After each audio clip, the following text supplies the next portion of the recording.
Champions of Psychology is meant as education and entertainment. It is not a substitute for medical advice or professional counseling. Discussion of mental health topics will be primarily rooted in research and the personal experiences and self-disclosures of the hosts.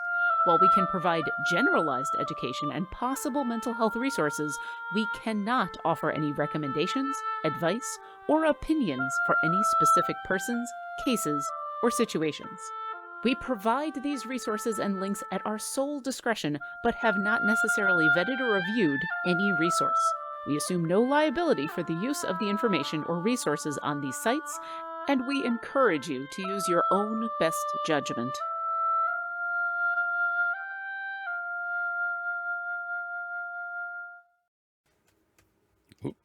Hello, and welcome to Champions of Psychology, a show with the goal of openly talking about mental health and gaming, presented by Codename Entertainment and TakeThis.org. Every Tuesday at 11 a.m. Pacific Standard Time here on twitch.tv/CNE Games, or later on your favorite podcast service, Mitra and Raffael Boccamazzo, aka Dr. B, talk about mental health in these unprecedented times, as well as how gaming affects us.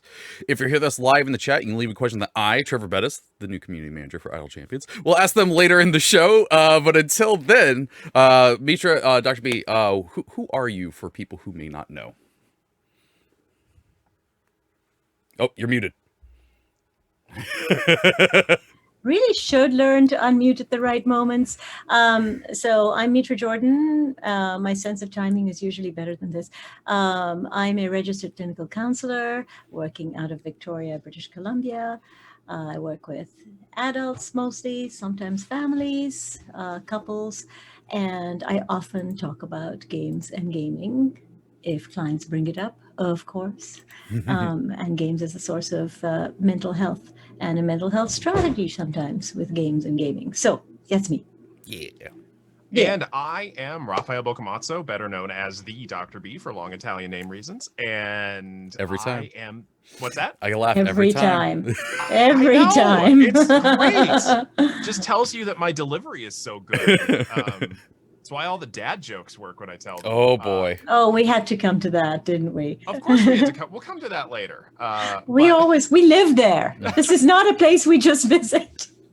But I am a non-practicing doctor of clinical psychology. I do nothing but policy and education these days. I was clinically trained, and I may work with people again one day. I haven't decided, but I am also an expert on the applied use of role-playing games in clinical and learning settings. And my goodness, we almost have a hype train going already. We are like Really? 2 minutes into this, and we almost have a hype train. Hey, hype That train. is wonderful. Hype train. But yeah, so I am here to talk about what we can do to get you all into a late model therapy. Oh God, no. What do I gotta do to get you into therapy today? Is it matte or shiny? I just want to better understand. It's an all-leather interior couch that you get to lay on. I do actually have a leather couch in my office. I'm just going to say that right now. Oh, Why you apparently call I'm me super out quiet. like that? Let's change that up, and let's see if I can make myself just a little louder. Yeah. And we made it all the way to the hype train. Hey. Level 2. The Reckoning. So yeah, today we're talking about when is therapy, and When? I kind of like at the beginning of our meeting, the Dr. B's like, okay, so why are we doing this one? And my answer was, well, we've talked about what to do when you know you need therapy, like how to find a therapist, but not when you might think not when you need therapy. I can't speak. It's okay. We'll do it for you. Yeah, it's what I do. I just speak all the time, but I can't do it. But yeah, what are the signs that you might think you need therapy, essentially? So where do you want to start with that, besides me not being able to speak?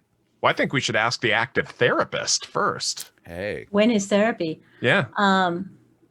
When your gut tells you that you need therapy is a good starting point. Sometimes other people will mention that, hey, this is a really good thing to talk to a professional about. It might be that. It might be that there's something that you feel needs more eyes on it or more thought for it, or you're a little, I'm not saying this very well, am I? Words I'm are supposed hard to be today. good at speaking. When you are having trouble finding the words, that match up with what you're feeling, a therapist can help you work through that. So there you go. And when you've had a lot of changes to your life context, maybe you got married, had a kid, or are going through a divorce, or have parents who are going through a divorce, or you just started university and you're kind of struggling with that. These are all good times, these points of life transition. Moving countries, any times where there's a lot of transition in your life is probably a really good time to reevaluate. So, and therapy is a great tool for reevaluating. Mm-hmm. Yeah, it is. But, one of a tip I like to give people when they're thinking about therapy is if you're debating whether or not should I go and do the therapy thing, then probably, actually, if you're debating it, it's probably not a bad idea to go. And the worst that's going to happen is you get an objective third voice, who ideally objective third voice. We'll talk about a little bit more about that later. But, you get a third party who's ideally objective, who's going to come in and say, you're actually doing pretty well, all things considered. Because one of the things I've run into a lot of times is the idea that because you're struggling with something doesn't mean if you're struggling with something, a lot of people consider that not coping well. And having another person saying, yeah, you're struggling and you're getting through it pretty darn well is a powerful thing. And so, yeah, much like my tip for when do you call a crisis line? Well, if you're debating, call the crisis line. When is therapy? Well, if you're debating, give it a shot. Yeah. Give it a shot. But very specifically, if you're looking for specific signs that therapy may be something that's useful for you in your life, I have certainly known people who simply wanted an ongoing objective voice in term that you're literally paying someone to pay attention to you for an hour and offer their opinion on what's going on. I mean, if you think about it, that's kind of awesome. Yeah, and also they help you figure out your opinion of what's going on. Not only can they offer a context, and I think this is the piece. It's a little bit less. It's an opinion, sure, but it's also helping you recognize the context. I can't tell you how many people through the pandemic particularly would say, I really feel I'm not progressing in my life, and other people seem to be doing better than me. And then we kind of break it down and look at what they're coping with, and the support they're maybe offering family or friends, and the fact that they've managed to not catch coronavirus, and they've managed to stay relatively sane, and they've managed to mostly take care of their health in other ways too. And it's like, you know what? You're operating in this really tough context. Yeah. You've had to change how you work. You've had to change how you support your family. You're not getting to see people or getting any of the resources. So it's like a lot of people, when we think about our lives, we're not actually maybe thinking about the context in which we're operating those lives. So somebody else from outside of us is usually better able to see that and to help us make sense of our experience. So, well, other times, I mean, there's a lot of times that we might feel like, we're just really struggling with something, and the push, I think the push from therapy, for therapeutic outcomes in the last couple of decades has been shifting more towards a functionality perspective as opposed to a pathologizing perspective. There's still pathologizing that goes on, don't get me wrong. But I think that we've been moving slowly towards a functionality perspective that, if you're moving through life okay, then great. And so one of the signs for me is because I'm, those of you who have watched the show for a while, we're in season 3 now. Woot! Thank you, Chet. Thank you, Codename Entertainment. I got a T. You did? In the chat. You Pathologizing. Did? Okay. Thank you, Star Chaser. T for terminology.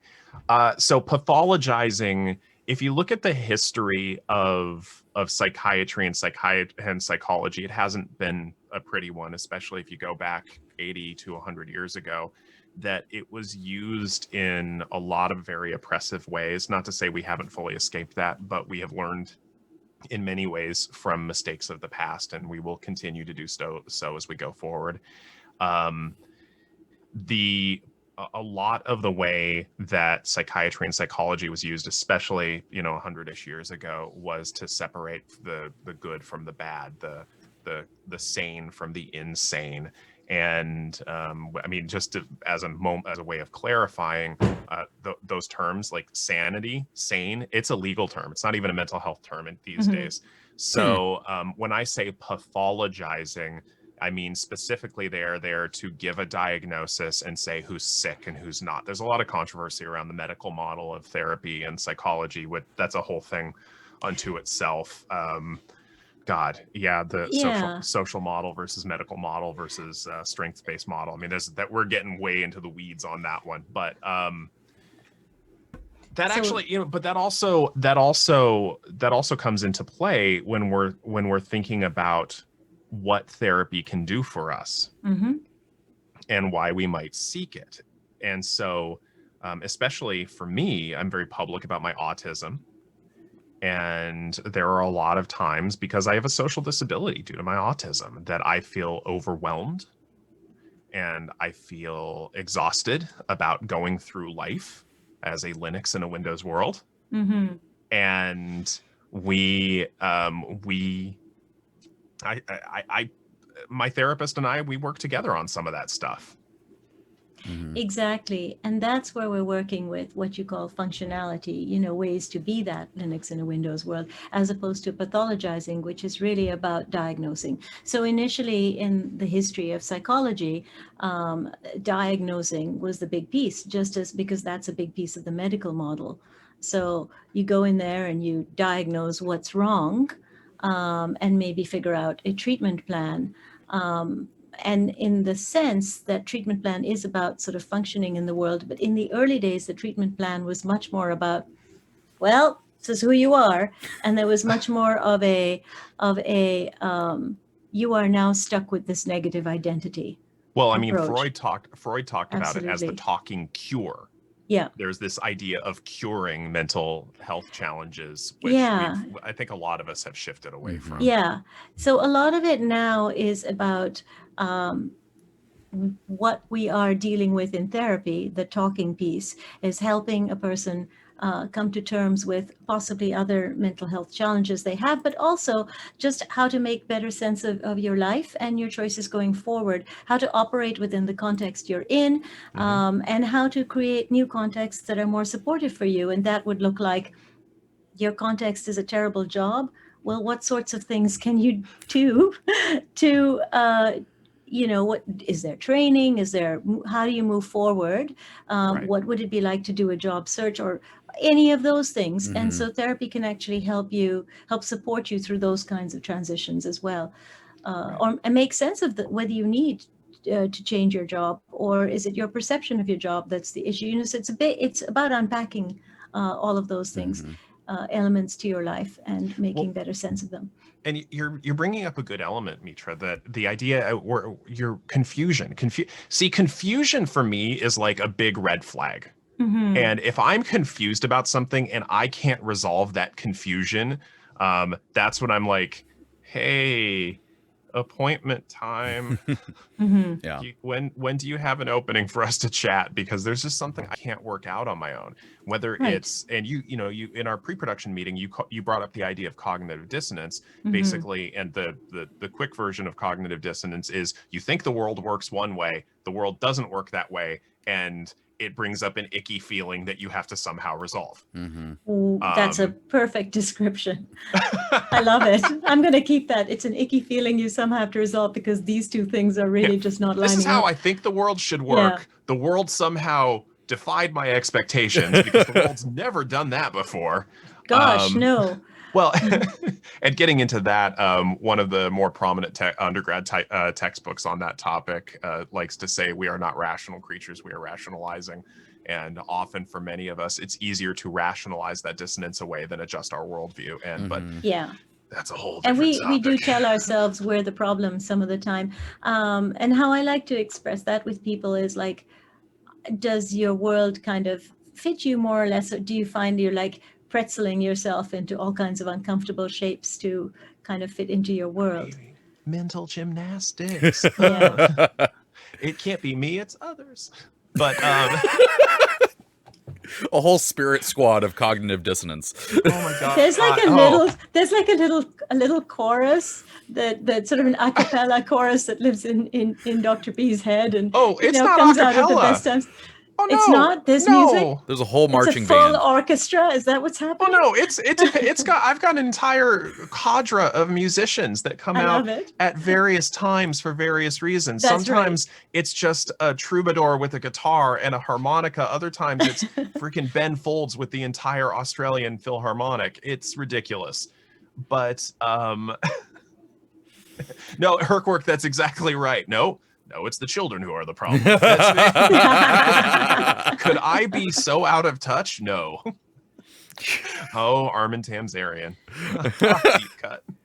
But yeah, and so there are a lot of times where I'm confused, and that's, for me, that is a big sign that time to talk to my therapist, because they're an objective voice that's going to help me sort of wade through the muck of my emotional state and mental confusion to find some clarity. So that Yeah, and we have to decide what needs to make sense for us, and whether we do want to actually spend the time. I'm noting Star Teacher 43. Sometimes something doesn't make sense. That's okay. Let's move on. Yes, sometimes it's okay to move on and to understand that we're not going to understand, particularly when it comes to motivations that other people may have. If they're not close to us, or they're not significant, it's in our lives. I'm not saying they're not significant. It's okay to just be like, you know what? I don't always have to understand where other people are coming from. It can be okay to just either support them or accept that, but that's where therapy's handy. It's like helps us focus on what is really relevant in our lives. What do we need to really understand about ourselves or those we care for, about the world in which we live? What aspects matter to us? And making sense of that can free up a lot of emotional energy we would otherwise spend maybe going in circles. So we'd prefer not to do that. So, yeah. So that's where it basically, if we're feeling confused, if we're feeling distressed, and that's a good time to go to see an individual therapist, or even group therapy, because I don't really think we've talked about some of the differences in the way things can manifest. Like we often talk about therapy is in this individual one-on-one context, but sometimes group therapy can be really helpful for a lot of people. And there's a power to be it on one hand, at least for me, it's a little harder to open up in a group context, because I've had a lot of ill things happen in my life, to put it mildly, and it's tough enough to open up to one person, but now I'm talking to 6-7 other people, and it's difficult to open up to all of those. But at the same time, listening to those other people's stories within a context that is similar to my own it's just incredibly normalizing to realize I'm not alone in my struggles, in the same way that receiving an autism diagnosis made me feel less, it made me feel not like a broken version of normal, but no, there are other people who struggle with some of the same things I do. So let's let's talk a little bit about what group therapy means versus someone was mentioning, does taking your parents to therapy count as group therapy? Thank you for the question. No, that is family therapy. I do family therapy. I also do marriage counseling, and then I do individual work. Group therapy is different in that you don't actually choose the group that you're going to be in. You choose the group therapy that you want to experience, right? Mhm. So there's group therapy for, say, anxiety or depression or coming to terms with a cancer diagnosis. Those kinds of therapies exist. Or you might be in a group therapy with a group of other people who are also experiencing, say, separation and divorce. Generally not couples, generally separate individuals experiencing it. And the purpose of that is to be in a group where you're experiencing similar challenges, and then being able to sort of share in some of that experience. You feel less alone. A skilled therapist will help draw out your, not just your own resources, but help you work through what of the tools in there are going to work for you versus other people. And it just helps you get that sense of connection with others. And am I missing anything with the value of group therapy? I do have a question about group therapy. This is just something that popped into my head that I realized I've never known. Is that something that you seek out? Is it like, I feel like I want to be in group therapy, or is that something that's suggested by a therapist? Both, actually. In fact, in Victoria, there's actually there's a mindfulness therapy group, and there's an anxiety one that's very CBD focused, which is great. CBT, I mean, CBD or CBT? CBT. Oh, okay. I was about to say, I'm Cognitive just behavioral like, that's pretty Like, chill. In British Columbia, right? I would not be shocked if it was Okay. focused. No. And Everyone those two just are, chill out. Just put the little tab right there. Everyone chill out. those two are often referred to by your medical professional. Usually your Yes. GP can refer those. And your therapist can mention them to you and say, hey, you could talk to your GP about this, because it's kind of a GP only referral situation. Mhm. But in any case, sorry, I keep fiddling with this. My earbud does not want to stay in my ear. So if you see me reach a lot this time, you'll know why. Group therapy should be limited to at most 8 to 10 participants max. I really like it when it's kept down to 8 participants plus the facilitator. I like it when there's 2 facilitators.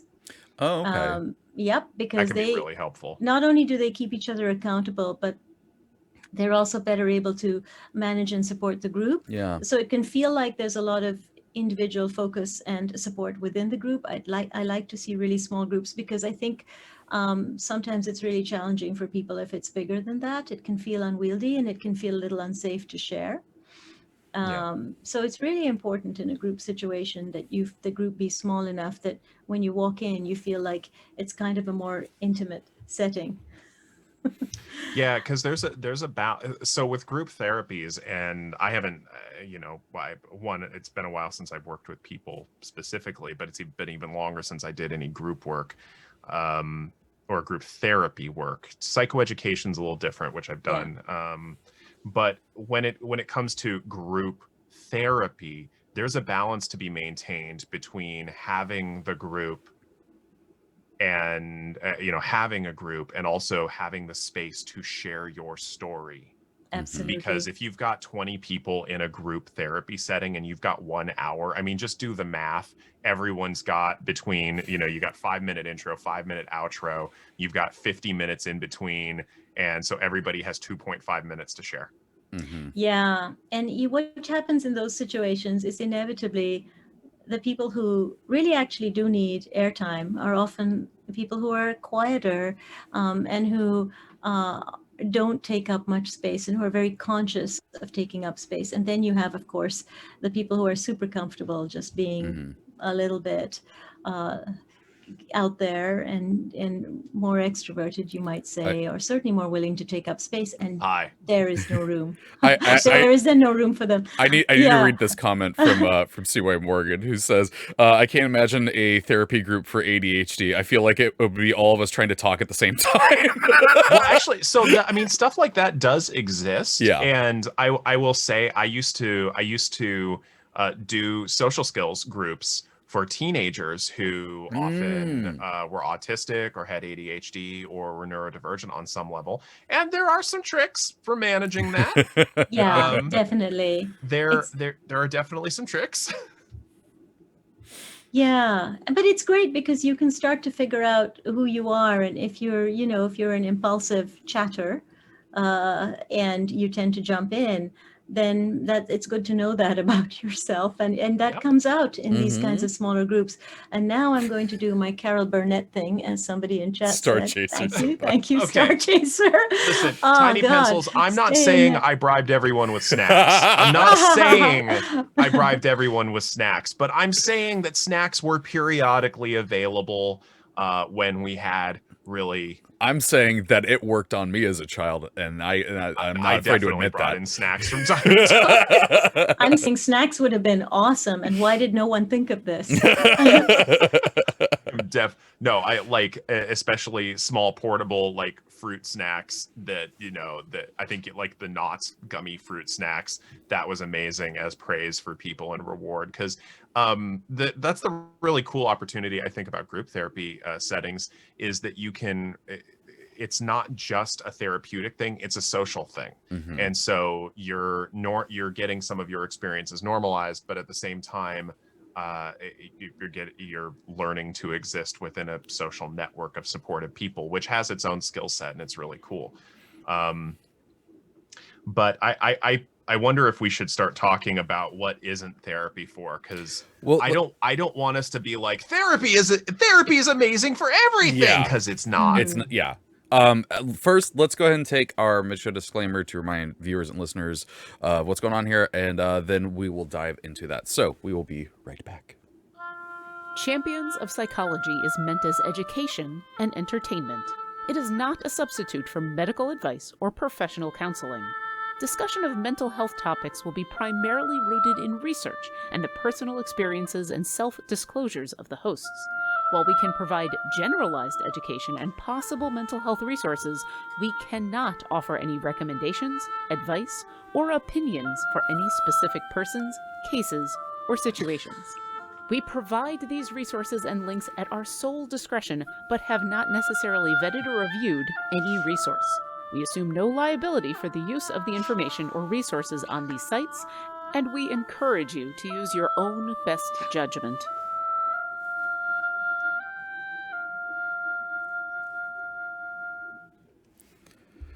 Lauren, later on today, please ask Dr. B to reenact the dance he was doing while that disclaimer was going. Okay, so yeah, we've been talking about the stuff I do off camera. Yeah, I know. We've talked about like what therapy, like, it's like, hey, if you think you might need therapy, go to therapy and whatnot. But there are some things that therapy might not help with. And so what are some things that you all wanted to bring up for that? So therapy helps shine a light on your situation. Okay, that's one of the most useful aspects of therapy, but it can't change your situation. So if we come to this place where we understand that you're having a really tough time at work and you've brought a lot of strategies into your life, in your work life, in your work situation to make it better, that's great. But if you're still really unhappy in your work situation, there's nothing else we can do. You've talked to your boss, you've done you've done all the things that you think will help, and they don't. So therapy can't change your job. Therapy can change you, but therapy can't change the people around you. So therapy can help you deal with a challenging parental relationship, say, or a difficult sibling, or but we can't change the sibling and the parent. So we can change how you address things with them. We can help you figure out what to say or how to cope with things. We can help you minimize some of the difficult interactions. We can help you figure out how to set boundaries or take a break, or any of those good things that have to do with how you as an individual operate in the world. But the context around you, we can't fix. And if the people in your life that are difficult aren't also willing to support or improve their relationship with you, then we can't change that. You will have a better sense of what you're experiencing and what you're working with. But that's it. Therapy can't fix your marriage. Therapy Well, can help. Yes? individual therapy can't fix your marriage. No, even marriage therapy can't fix your marriage. And let me explain. So when you now go I'm see, intrigued. so I've done a lot of marriage therapy in my time, and it's one of my favorite ways to work. I love working with couples. So there have been times in my work with couples where people have come in 30 years into a marriage, and they've now separated, but they've come into marriage counseling to kind of look at if there's anything they can do, right? Often at that point, not always, but often, it can be too little too late. The dynamics and the interactions that have built up over that much time together, that have created mistrust, that have created loss of intimacy and connection, it is really hard to get that back. And so I would urge people in terms of marriage counseling, go early. Like, don't wait years and years and years and years of a really difficult relationship to then, as a last ditch effort, try therapy. Okay, I That's think what I I mean. understand what you're saying. That even like couples and family therapy is not just like a magical solution for No. years of built-up problems. Right. However, if you are really willing to work on those issues, and especially if you're willing to address those issues early enough, then it can be a way of altering the patterns within that system, but it's not a magical quick fix. Exactly. Oh, okay. I Yeah. see. All right. Okay. We were thinking about things similarly, but but expressing things a little differently. Okay. I see Yeah. where you're coming from. Yeah. One of the big things I've been hearing from a lot of people a lot lately is a reminder, similarly to what Mitra said, is that individual therapy and even group therapy cannot change the systems around you. Yeah. Not directly anyway. And so, we've been, oh God, I mean, we've been all living in a year that many of us would like to forget. And I see all these news articles like, why is our mental health so bad? I'm like, really? Yeah. Really? But and therapy can be a wonderful strategy for helping you bolster your individual coping strategies. But me going to therapy ain't going to fix COVID. Yeah. Me going No. to therapy isn't going to make more people get vaccinated. Yeah. No. It can help you deal with some of the frustrations around the circumstances that you can't change, and it can help you come up with different strategies to cope better with them. And it really does help you figure out what it is you can change and what it is you can't. And that's super useful, because more than we would like to believe, we find ourselves tilting at windmills, just trying to change something or fight the wrong fight, if you will, Mhm. right? So therapy does help you figure out what it is that we can't, immovable object and all that. Some things just can't be changed, and it's good to understand where to put our energy. So Right. And that's often a focus. I hear this from people in various marginalized groups, and I'm just talking about autism and neurodiversity. mhm. A lot of times the therapeutic focus for me, because I can't change the fact through individual therapy that I exist in a world that's not built for me. Mhm. Now, what I can do is I can work on acceptance of myself within the context of that world. What I can do is I can work on ways for me to not be to not be reflexively apologetic for being different within this world. What I can do is I can work on being better at identifying ways to help change the systems around me. But the Mhm. therapy itself isn't going to change that system. And a good therapist, and I'm really thankful for mine, is going to be one who acknowledges those systems in place that are in a lot of cases oppressive. Yeah, it's really validating to have someone do that, because sometimes when we're told that we shouldn't feel oppressed, the system meets everyone's needs. There's the dissonance, right? The Uh-huh. cognitive dissonance we were talking about Uh-huh. between my actual experience and what I'm being told I should experience. And so having someone help you make sense of that, so that you can put your energies where they'll be much better spent for you, is really important.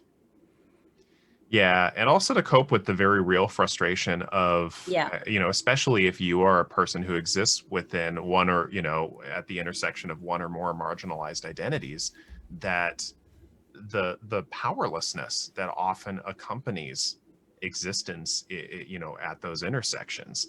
And there it see, getting angry now, Yeah. feeling righteous indignation Yeah. come on up, and it becomes another form of oppression to this is where it comes back to that pathologizing thing, to pathologize feeling helpless when you do have systems stacked up against you. Yes, you get told, for instance, if you experience racism, you get told that that's not true, that that's not what you're experiencing. So not only are you already experiencing the racism, but it makes it 10 times worse to not be believed and supported in your experience. And so this is a key thing. Therapy should help you validate and understand your experiences, and Mhm. in that way, your therapist isn't there to judge your experience, but rather to support you in managing those experiences. Yeah, yeah, and it's it that is a frequent misconception, and we see this all the time, that if we see behavior that we consider perplexing or we consider aberrant or out of the realm of the norm, it I talked about 100 years ago when we would send people, it look at some of the historical documents from the Victorian era, and some of the reasons especially women were admitted to psychiatric institutions. Mm-hmm, And mm-hmm, in some cases, thinking feminist thoughts was considered mm-hmm. aberrant, and was like, oh, they're hysterical, send them to the institution. And it that lingers even today, that people who think differently than us, well, we think, oh, they must need therapy, when that's not always the case. A Mm-hmm. lot of times people's the output of their situations. My chronic depression is not because I'm naturally predisposed to chronic depression. My chronic depression is because I'm autistic in a world that's not built for me. Mm-hmm. Mhm. I mean, it's as simple as that. Mm-hmm. And I don't know a single person who has a chronic medical condition, who has a long-term mental health challenge, who has, I can't think of anybody I know who is neurodivergent who doesn't struggle with a secondary thing because of Mhm. that. And Yeah. and any good therapist is going to be able to acknowledge those systemic influences, and is not going to wave a magic wand and be like, poof, the world is now autism friendly, Yeah. but is going to empathize with those struggles of yours. Absolutely. So that is definitely a piece of the work, is to help you explicate your experience, empathize with those struggles, help you figure out what can be changed, and what Right. needs to be managed, because Right. it can't just be changed. And just really kind of help you make sense of your experience, and your place in the world. And then if it is marriage counseling or couple work that you're looking for, um, it is protecting your relationship. In individual therapy, it's protecting your relationship with yourself and sometimes with those around you. And in marriage therapy, it certainly is protecting your relationship, as well as your own individual place within the relationship, right? Because Mhm. we don't need our relationships to be oppressive. And so often I find in a relationship, one person is kind of setting their needs aside in some way, and then maybe feeling resentment about it. So it's really a great opportunity to kind of get to look at what's happening relationally for you and together in order to improve it. You know, there's a metaphor I once read from two very famous, now very, with at least within the psychology world, Irving and Miriam Polster, the old school therapists for something that's largely out of vogue right now called Gestalt therapy. And a metaphor that they used is that therapists act as a resonance chamber, reflecting the sound back at the person, at the client, and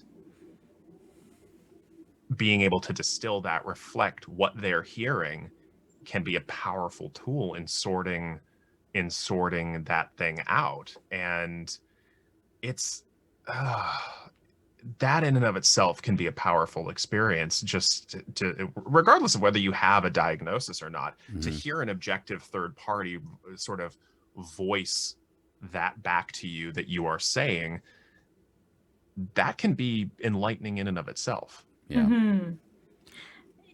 I would really, somebody was sharing about Cy Morgan in My Country Therapy is for Crazy People. So I want to bring up the stigma that often surrounds the idea of therapy, which is that you must have a problem, you know, you must have a mental health issue to be going to therapy.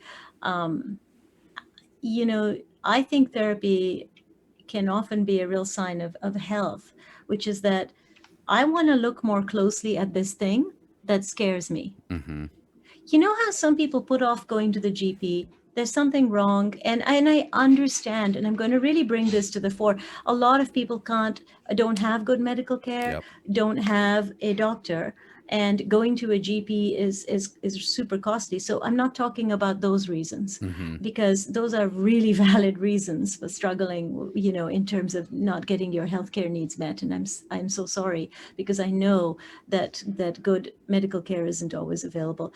But I'm talking about, you have medical care, and you maybe have something undiagnosed happening, and you're just not willing to kind of, you're too afraid to look at it. It's the same with your mental health, right? It's going to take some courage. But when we don't go to the doctor when we should, you know, people in our life usually say, look, just go to the doctor for this thing that you've now had for months. Why do you still have this cough, or whatever it is, right? That's what we need to do in terms of mental health. That's how we need to be approaching this. If for some reason you are suffering or struggling, why not go see a therapist? Why not go see if that can help you? I've been sitting here laughing at this, Mitra, because of a campaign I believe the Ad Council did in the United States due to the stubbornness and reluctance of largely men. They were targeting men to go see a physical practitioner for their medical health. And I was thinking about a billboard that I saw a picture being defaced, and the advertisement was, this year thousands of men will die of stubbornness, and graffiti below it was, no, we won't. Honestly, you So know, good. I have family members who didn't go to the doctor soon enough, and then unfortunately died because of it. You know, and it's horrific, and it's tragic, and it's completely unnecessary. And there are people right now struggling with a complicated family situation, say, or adjustment to a new situation, a country, because of divorce, dealing with trauma, you know, a diagnosis of some sort. They don't understand why or what it means. Go see a therapist. We can help clear this up. And you know what? We're ethical enough to tell you if we can't. And if it looks like we're not ethical, don't come see us. Find someone else. You know, you deserve the best. Real quick here towards the end, before we check in with chat, our new mod Martin. Hey Martin, you're doing a great job, by the way. Martin. Brought up a good point. So Martin wasn't around for the beginning of the show, but said something that hadn't been asked in chat, but I'm curious about, is how would you go about getting therapy if you have no experience seeking out a therapist? And we did an episode on this, but that was 21 episodes ago. 21 episodes ago. So, you know, some people might be new to the show. I mean, even if you saw that episode, again, it was 21 episodes ago. What is some quick things that we could say, if you don't have any experience looking for a therapist? Oh, Yeah. oh. Oh, okay. Yeah, Mitra in the back. So first of all, you can ask if you have friends and family who are open to this. You can ask if they know someone or if they've had good experiences with a therapist. Word of mouth is great. You can call organizations that offer low cost or no cost counseling. That's another route. You can seek out peer support, because having a first inexpensive experience with the therapist might be really nice. You can also contact some therapists. You can even look online and search people out and look at their web pages and see what they have to say for themselves. And another big thing is you can ask people if they're willing to have a short conversation or do a free consult, a free short conversation, where they can tell you a little bit about themselves and how they work, and maybe you can share a little bit of a meet and greet. I offer this to all clients. I offer all clients a half an hour of my time, You do and of half their an time. hour? I do 30 minutes free consult is every Wow. prospective client. Yeah. Wow. I That's don't awesome. want people to pay me before they know what they're paying for. I don't feel okay about that. Now, every therapist does this differently, and I have no judgment. There are some excellent therapists who don't do it. But Mhm. what I would like to see is at least a phone conversation, so that you can That's get a pretty sense common. of who they are. And so that, because I feel like when you are paying for a service, you should feel some confidence in being able to get that what you're looking for from that person. You should be able to feel a sense of safety and trust, because therapy doesn't work without safety and trust. Yeah. So Absolutely. so that's one way to search around. I think every ethical therapist should be able to tell you if they feel they can help you or if they feel someone else would be a better fit. Within that first conversation, I always open it up to, how is this going? What are they looking for? Please don't feel you have to book with me. Please feel free to go away and think about it. Or if it's couple therapy, please feel free to go away and talk about it together and see what a fit is. And I'm always willing to offer referrals to other people. Mm-hmm. So when you're shopping around for a therapist, you should get to do that shopping around piece. If you're coming to see me, I want you to feel really confident that this is feeling good. Yeah. Every session, right? Mhm. So some people have asked me at times if, they can pay for 3 or 4 sessions, or do like a package or something. And I don't do that. And the reason I don't do that is I want you to feel every single time that you are free to not come back, Mhm. or to go see someone else, or for you to say to me, listen, I don't think this is, I'm realizing that I also need this other thing over here, Yeah. or someone who specializes in whatever. And I'm like, great, let's find you that person. Yeah. You Martin know? actually spotlighted someone in the chat, Mm. RS Wildeye, that said, and don't be afraid to change therapists. If that first one doesn't work out. Yeah. Yes, absolutely. Yeah. And I want to talk it. I would love to talk to that. I don't want to cut you off, Mitra, if you're not done. I'm done Okay. for now. Okay.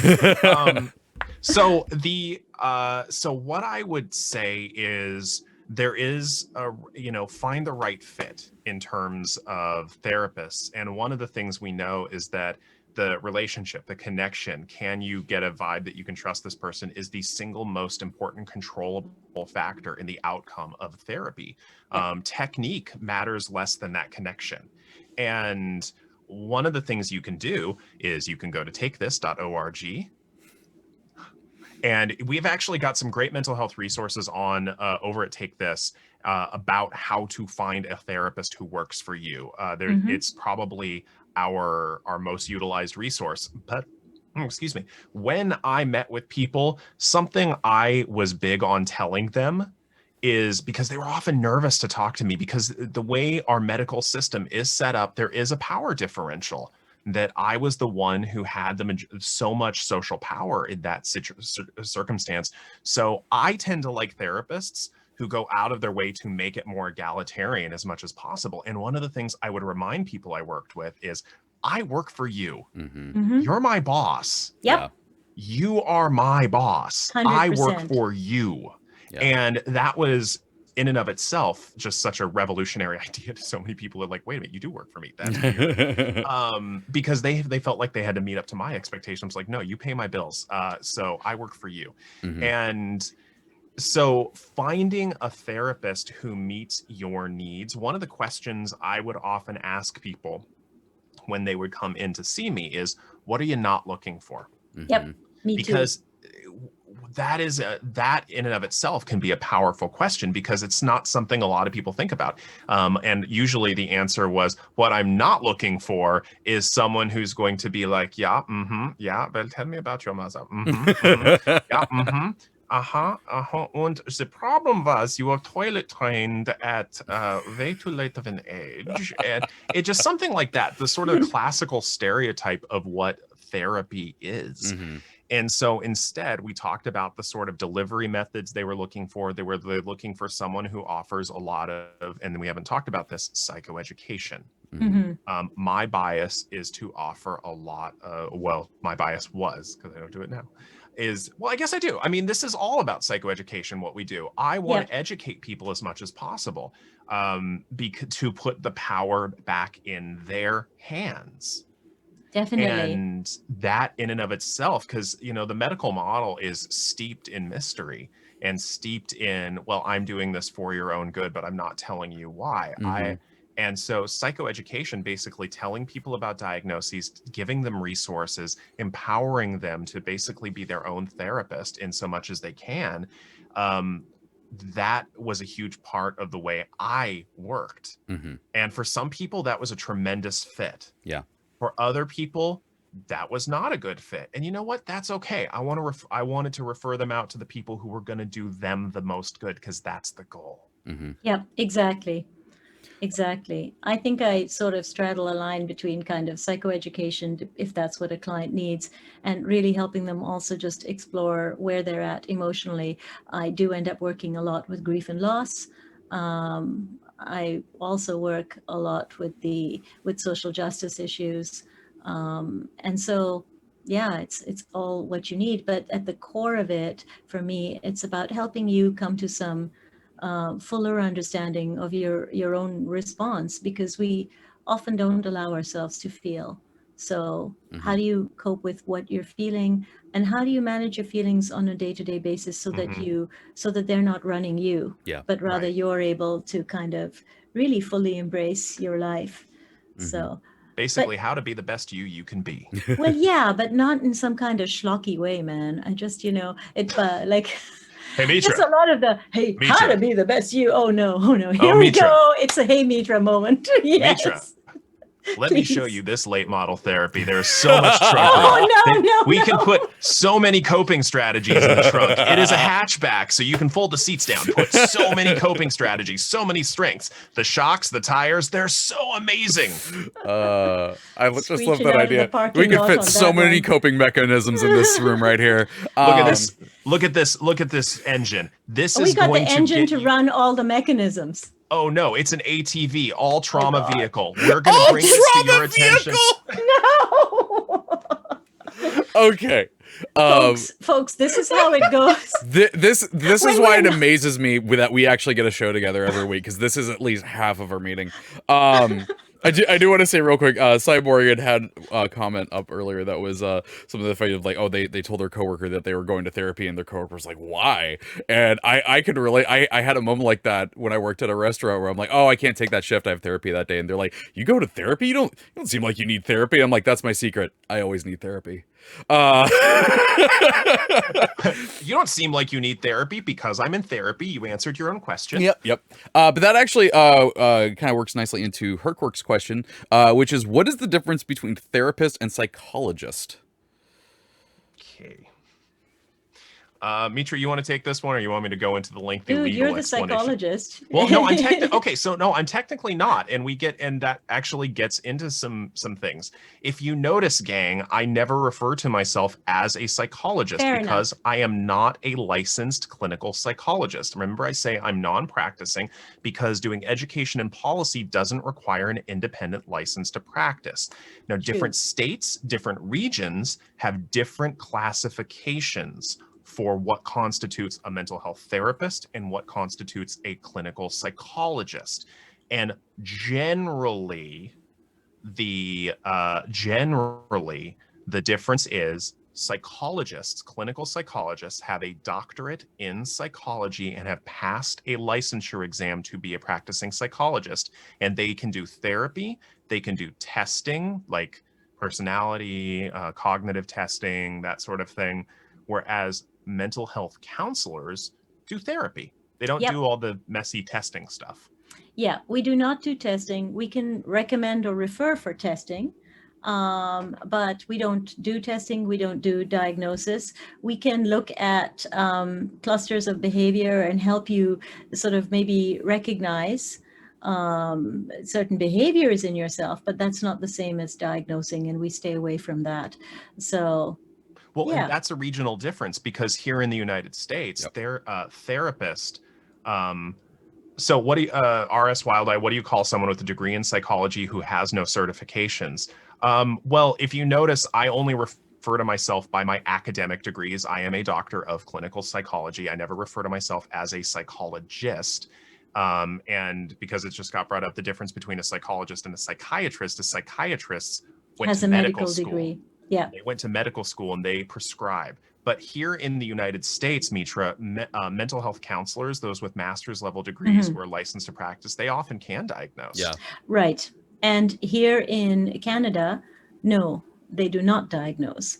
It's a psychologist who'll do testing and sometimes diagnosis, and it is a psychiatrist who will sometimes diagnose and always prescribe. I'm not saying they always prescribe, because everyone needs medication, but that would be their role, is the prescribing, if there is any to be done. All three can offer therapy. You're more likely to get therapy from a psychologist or a clinical counselor. So my master's is a Master of Arts in Counseling Psychology. I can call myself a therapist. I call myself a counselor, but I'm not a psychologist. Mm-hmm. I guess I have a background in psychology, but that's not the same thing. When you call yourself a psychologist, it implies either licensure or registration or whatever it is in gets your. messy. It gets messy. So I don't get messy. And so that's part of the reason, for the sake of ethics, if you notice, I'm very careful the way I don't refer to myself as a clinical psychologist. And I just refer to myself by my academic degrees. And I try and be very clear that I don't work with people currently, though I was trained to work with people, and I might again in the future at some point. Right. And so that's because the term psychologist in a lot of states in the United States is a protected term. And I could get in a lot of trouble if I go around calling myself that if I'm not licensed to practice in that state. Mm-hmm. Right. So yeah, I think that is a good place to stop this episode. On that kind of serious note. Yeah, I do. What are you thinking? But Treavor, this vehicle, this late model therapy that I have for you, look at the sunroof. There is so much room for expansion of your strengths, your coping strategies. As you get mentally swole, your shoulders are not going to outgrow this thing. All right? The seats are adjustable. I need a shirt that says I'm mentally swole. Yeah, no, as you get mentally swole, as you grow in terms of your ability to cope with the world, that sunroof is going to allow you to get as big, as mentally swole as possible while still driving this ATV in comfort. And so somebody asked who was driving the ATV, and I'm going to say it's you, people. Yes. That is the point. That is absolutely the point. Particularly with therapy, we're going to help you drive that all trauma vehicle. That all trauma vehicle. That's the new tagline for the show. Really Champions of Psychology, the all trauma vehicle. I got to come up with a better name for that, because that sounds like such a downer. It does, but it's not. It's a smooth. It's an all therapy vehicle. The ATV is the all therapy vehicle. It gets you over the obstacles. That's why it has all wheel, all time drive. All-time drive, and we help you not crash. That's the point. Yeah, it's got airbags, 5-star safety ratings, thanks to Freud and Friends. F and F. Oh my gosh. Well, okay, that is a good place to end our discussion today. Mitra, Dr. B, where can people find you on the social medias? Oh, you can find me at my Twitter handle, and you can find me on my website at mitrajordan.com.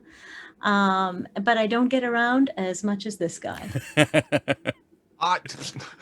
This is what I'm going to say from now on. It worked out last week. What? Huh? Him!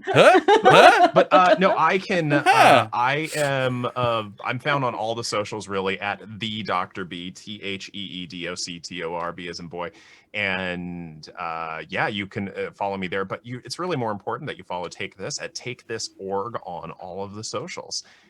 That's the better one to follow. Yeah. You can find me on the Difficulty Class podcast as well as Champions of Lore every Wednesday at 11 a.m. Pacific Standard Time here on twitch.tv/CNE Games, and also soon to be on all of the Idle Champions places. You see Idle Champions, I will be there. So, follow all those fun places. And you can also follow me on Twitter at the Treavor. There's an A hiding in there, as well as all of the numerous podcasts that I do, because there's so many of them. So many. I just today noticed that my blurb that pops up in chat lists all of my podcasts, and then, oh my. If you missed any part of this show, you can listen to it later at 2 p.m. in a podcast version on your favorite podcast service. And if you have any suggestions for future topics, I even saw a few in chat today, send those into championsofpsychology@codenameentertainment.com. Thank you to Martin for modding in the chat today. He did a great job. And thank you to Codename Entertainment and TakeThis.org for giving us an opportunity to have these discussions. For those of us that are live, let's see, what we got today? Oh, did I click away from it? I did. Well, there's Bardic Inspiration going on in an hour, so be sure to come back for that. And stay tuned for a bunch of announcements about streaming things that are happening this week, because there is a lot of it. So many. But yeah, that is going to do it for this week's episode. So until next week, take care of yourself.